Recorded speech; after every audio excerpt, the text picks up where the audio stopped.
Yaponiyada 29 yil davomida avtobus haydovchisi sifatida ishlab kelgan erkak $7 o'g'irlagani uchun ishdan bo'shatildi. Shuningdek, u $84,000 pensiya nafaqasidan ham mahrum bo'ldi deb yozadi CBC News. Qayd etilishicha, 2022-yilda Kyoto Munisipal transport byurosi xodimlari kuzatuv kameralaridagi yozuvlarni ko'rib chiqish vaqtida avtobus haydovchilaridan biri yo'lovchidan olingan 1000 yuanlik, ya'ni $7 kupyurani yo'lkira uchun mo'ljallangan avtomatga qo'yish o'rniga hamyoniga solganini payqab qolgan. O'z rahbari bilan uchrashuvda erkak aybiga iqror bo'lmagan. Natijada haydovchi ishdan bo'shatilgan. Unga belgilangan pensiya nafaqasi bekor qilingach, erkak Kyoto shahar sudiga murojaat qilgan va dastlabki sud jarayonida yutqazgan. Keyinroq apellyatsiya sudi haydovchiga chiqarilgan jazoni haddan ortiq qattiq deya uni bekor qilgan. Ammo Yaponiya Oliy sudi dastlabki qarorni qayta tiklagan va hukumat tarafini olgan.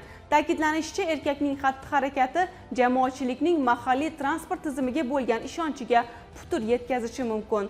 Haydovchi karyerasi davomida boshqa mojarolarga aloqadorligi uchun hayfsanlar ham olgan. Masalan, u xizmat vazifasini bajarish chog'ida, biroq avtobusda yo'lovchilar yo'q bo'lgan paytda tamaki chekkan.